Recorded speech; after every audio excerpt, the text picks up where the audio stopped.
Hello and welcome back to the Dishing Up Digital podcast, the number one place for new and aspiring social media managers.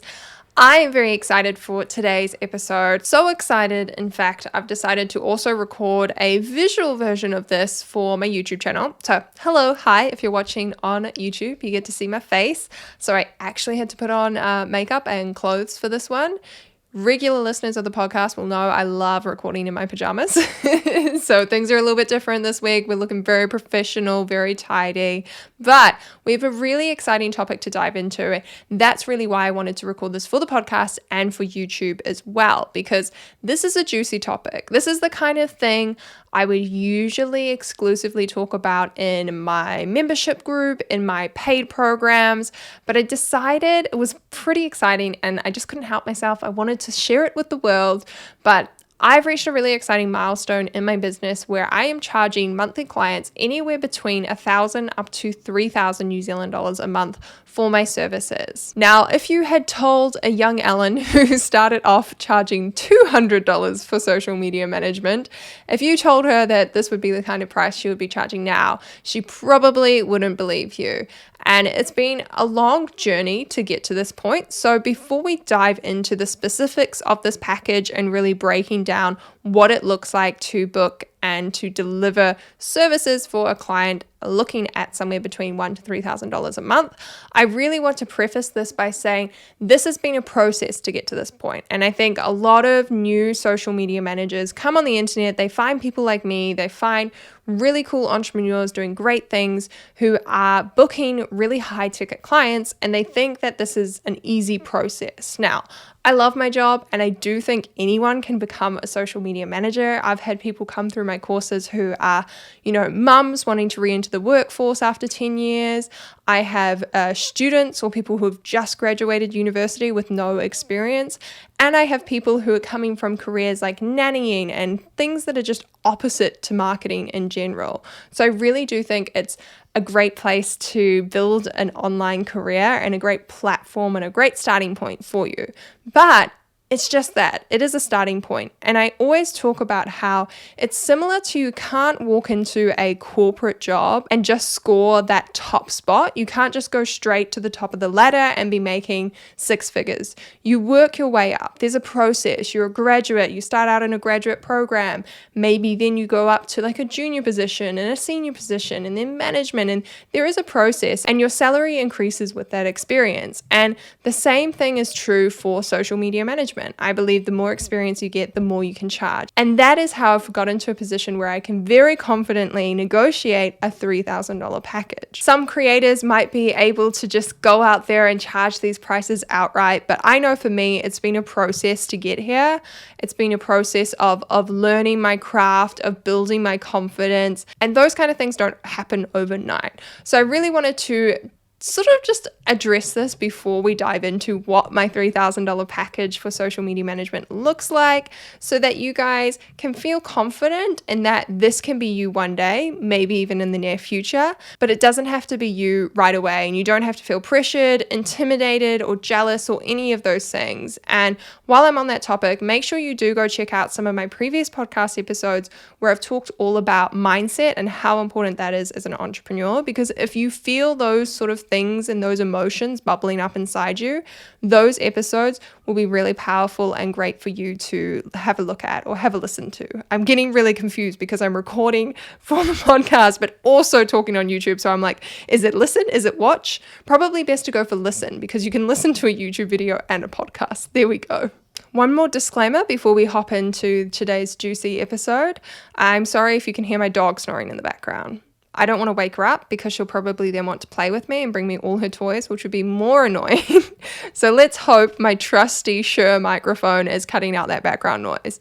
But for now, we're going to actually get into what you guys all came here for, which is what exactly does a $3,000 monthly social media package include? What do I actually have to do? What are the deliverables here? For a bit of context for my international followers, I'm talking about 3,000 New Zealand dollars, or a little bit above 3,000 actually, once I included my GST, which works out to be around 2,000 US dollars, which I still think is a really significant price to be charging for social media management.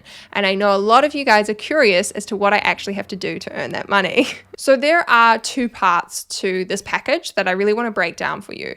The first part is organic social media content. So this is looking at managing somebody's Instagram page in particular and the organic feed posts that are going up there. This really is my specialty. It's where I started my business. It's what gets the most sort of sales and interest in terms of my services. And it's also what I love the most is organic social media content for Instagram. My exact deliverables that I have right here on my little proposal and contract were 16 posts for the month. So this $3,000 includes 16 posts to your Instagram feed, and that works out to be 4 posts a week. So we're showing up really consistently for our clients and really putting a decent amount of content out there on Instagram. All of these posts are also auto-shared to Facebook as well, so we're ticking that box. Now, these 16 posts do include the curation of images and graphics. This is the kind of word that I use in all of my sort of packages and my proposals when I have a client who already has content and images, and I'm just coming in to select, organize, maybe do a rough bit of editing of lighting and whatnot. This is my favorite word, curation. And that's what I do a lot as a social media manager. I'm almost like a curator for someone's Instagram feed, picking things out, putting them together, arranging them, scheduling them so that they look really cohesive and really beautiful. On top of that, I also create any graphics or carousels that need to be done. So say we wanted to do a carousel for my skincare client, we wanted to do something on layering your skincare, or something about autumn, winter changes to your skincare routine, what to do when the weather changes, a kind of infographic, if you will, something that tells a little bit more about a product or a little bit more about the brand. That's also included in this. And I actually don't currently have a cap on that. I like to have the flexibility myself to be able to create more graphics if, say, a client doesn't have a huge amount of images or they have a particular product or launch that they want to push. Some people will probably disagree with me and say that you should have really specific parameters on how many graphics you create. Personally, I don't have a need for it, so I just put any sort of number of graphics where needed. The next thing I have are, of course, reels. And this is one thing that really pushes up the price of your packages, either if you are filming or creating or editing reels. I've talked in the past on my podcast about how I actually often storyboard content ideas for my clients and pick out the audio, create a shot list, and that's how I manage clients who are international and I obviously can't just go to their house and shoot content with. I create all of the ideas and keep them accountable, which is actually a super valuable thing and a great thing to be charging a premium price for as a social media manager. Yes, that was my dog barking in her sleep. Remy, Ricky. Yeah, good girl. Yeah. Are you having a bad dream? Did you catch the cat in your dream? Yeah, maybe. For this particular client though, they did not have any video content and they are a local client in New Zealand. So we actually decided to create some reels for them. So we're doing 4 reels, which is 1 a week, which I think is a really, really great number to start with clients, especially if they don't have a huge budget for creating, say, 20 reels in the month. I do believe if they have that budget, it's fantastic because reels is the best place for growth, especially for new accounts to get more exposure. But sometimes our clients don't have the budget for that and it's going to take a lot of time to create 20 reels for someone. So 1 reel a week, so 4 in total for the monthly package, is a really good number that I've found for myself and also to sell to my clients and to get them on board with reels. And then there's the possibility to increase that a bit later on. In this scenario, the clients are going to be sending me the product and I'm going to be shooting and putting together those reels. So there is a little bit of content production involved here, which again is why this price is so high. Now, a few other things I have here on my little list of deliverables. We're going to be doing hashtags for each post. We're going to be doing microblogs and extended captions. We're also going to be doing 2 sets of stories a week. We're going to be reposting any tags, any feed posts that we're tagged in, or stories that we're tagged in, or even any good comments. Something that I love to do for clients, if someone comments on a post being like, "This is so amazing," or "Really enjoyed that," I often screenshot that and share it to stories to just really showcase the value and showcase the love, connect to your followers a lot. The last couple of things I have on my list of deliverables are monthly reporting, so reporting on stats and growth, and this can be shared either by a Google Doc or a PDF. And then also, of course, community management, so replying to those comments, replying to those DMs, replying in a timely manner is what I always say. I'm going to get to those as fast as possible, and also doing engagement. And I do have a set number of minutes that I offer for engagement. If people want more, they can pay for that as well. By the way, if you guys are enjoying this episode and this kind of level of insight to my packages and to my prices and this level of detail, you should definitely go check out my paid program, the Dishing Up Digital School.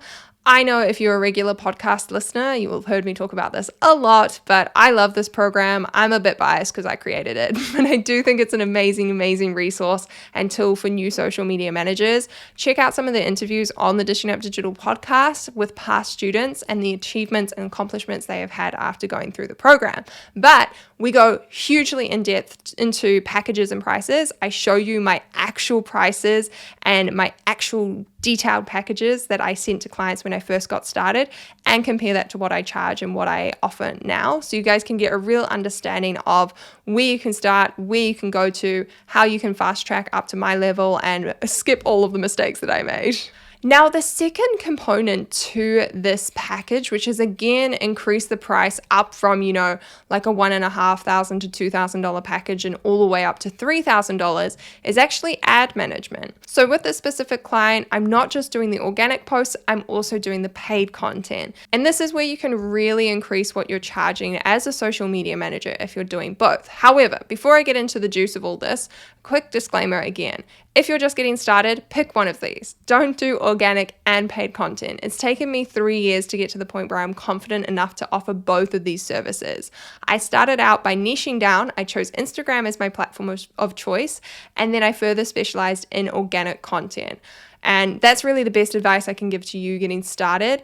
This could be a goal to work towards, to do both like I do. But for now, getting started, just choose organic or just choose paid content, or else you're going to really overwhelm yourself. But if you're wanting to go towards those more premium prices, this is a great example and option for you. So in terms of ad management, this includes creating 6 different ads. So this includes the visuals, the copy, setting it all up in ad management. And basically, I have a whole process where I test these ads and test out which copy works, which image works, which video works, where it works in terms of ad placement on Instagram, on Facebook, on stories, on Reels, whatever it might be. And we're basically going to test these ads and then whittle them down to one winner, which is going to get the majority of the budget. So ads is a very big topic. It's taken me a long time to learn about Facebook ads. It's very complicated, a little bit stressful, I'm not going to lie. So I can't go into depth into this episode, but if you would like another episode talking a little bit more about this and maybe some of my paid ad strategies, definitely do let me know. Jump over on Instagram, send me a DM, tell me your podcast episode requests because I love to hear them. The rest of the ad management package is pretty straightforward. I have a few notes here on how long the ads run, the process of doing a retargeting ad as well. What else do I have in here? I have a note that it doesn't include account ad setup, so that would be an extra fee, but to be honest, I try and encourage my clients to set up their own ad accounts and then just add me as an admin. And I also kind of go into a little bit more depth about the process and the content involved in the ad management,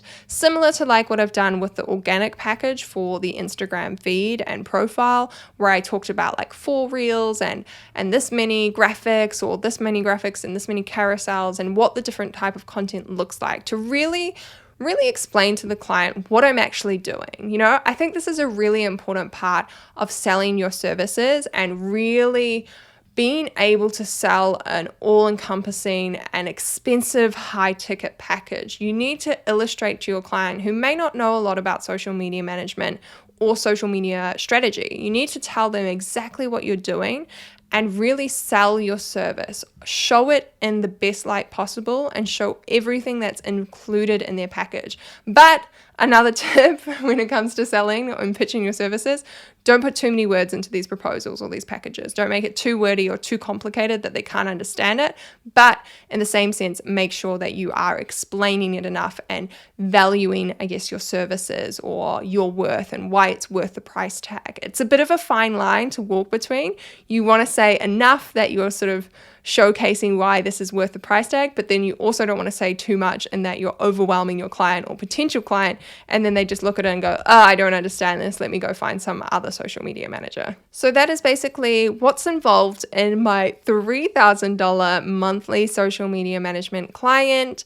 And you guys will also know that I often try to get people to sign on to a multi-month contract. This client is signed on for a 3-month contract, which is really exciting because that means this is now a $9,000 guaranteed project signed on the dotted line. In terms of the longevity of this client, I'll be honest, I don't know that it will stay at $3,000 because we are in a very specific launch phase, and it may dial back down to around that $1,500 mark, but that is still a fantastic cash injection for my business and also a great long-term client not to turn my nose up at. I talked in a recent workshop actually about how important it is to be forecasting our income and to celebrate these milestones like booking a new client, but also making sure we're getting them on that multi-month contract. I really struggle to say making and multi-month in the same sentence. I'm slurring my words, which, as you know, I always say is a sign that I need to wrap up the episode and that I've talked too much. But I really sort of dove into how important it is to really understand how to forecast your income and make sure you're checking things like multi-month contracts. Make sure you're checking, okay, what's the lifetime of this potential contract? How long will it stay at this price? Will it drop down? Do I need to make sure I'm filling this gap when it comes down to reducing this package in 3 months' time? So always be thinking ahead. And if you guys are interested in learning more about that, if you're not ready to invest in the Dishing Up Digital School, definitely go check out those workshops that I mentioned. It is called the Social Success Series. You may have heard me talk about this in last week's episode, but it's a really exciting workshop series that I taught live, but you guys can also purchase the replays and soak up all of that goodness and knowledge. For now, I'm going to leave this here. I'm also really so conflicted filming this for YouTube and for the podcast, because on the podcast, I like the episodes to be a little bit longer and chattier. And then on YouTube, I'm like, no, I've been filming for 21 minutes. I need to finish up here. And then on the podcast, I'm like, no, but I should record for 25 to 30 minutes to get a really nice long episode. So it's interesting. I love both these platforms, but I feel like the content I put out is quite different. So let me know if you're watching on YouTube, if you did enjoy this video format of the podcast, if you are a bit more of a visual learner like me and you did enjoy this, please do let me know. Leave those thumbs ups on YouTube, leave those Apple reviews on the podcast. They really help me out so much in terms of getting my content exposed to more people and more people hearing my message, more people learning to become a social media manager. And for now, I'm going to sign off here and I will catch you guys next week. Bye.